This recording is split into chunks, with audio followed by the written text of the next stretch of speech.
Have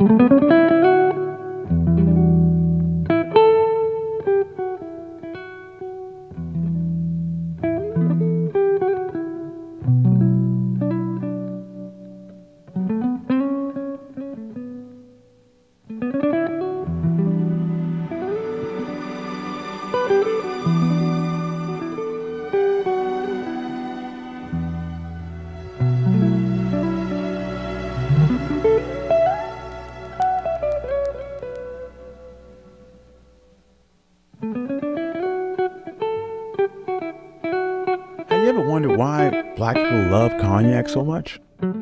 Ironically, while cognac originates in France, French people rarely consume it themselves. Instead, they export almost 97% of their product to the United States, who is their largest single consumer. African Americans comprise a large majority of those sales, signifying a decades-long tradition between African American consumers and cognac that dates all the way back to the 19th century. Origins of cognac, though, can be traced back to the 16th century in the southwest region of France.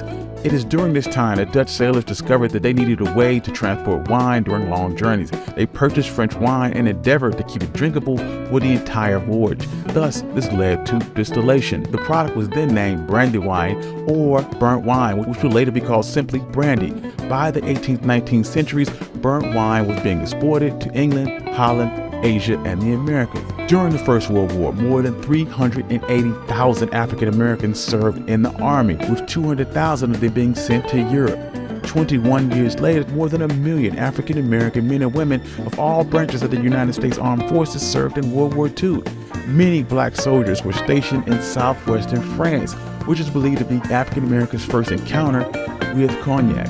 Furthermore, the connection between cognac producers and black consumers is likely strengthened by the presence of black artists and musicians such as Josephine Baker performed jazz and blues in Paris clubs during that interwar period. Cognac's popularity with African Americans was likely due to its representation in a country which celebrated black culture rather than marginalizing it. Even after the soldiers returned home, the love of cognac continued in the Americas. The main liquor of choice was whiskey. This is a drink that was often named after Confederate leaders, sending a message of exclusion. In light of this, it's no surprise that African Americans sought an alternative to the drink. In the post-World War II era, cognac producers placed increased emphasis on the American markets due to the emergence of Scotch as a rival on French shelves. To overcome this competition, cognac producers began targeting the African American demographic who developed a taste for the spirit.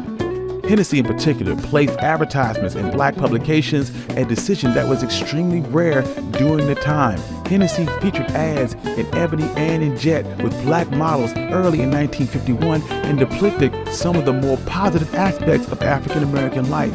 By the 1990s, though, cognac had acquired its image of being favored by an older crowd.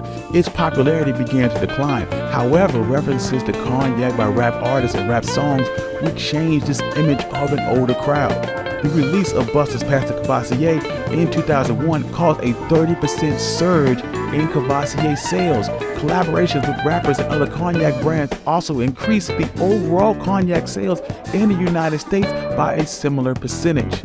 In response, the four major cognac brands, Cavassier, Hennessey, Martell, and Remy Martin, have studied the U.S. market closely and tailored their products accordingly.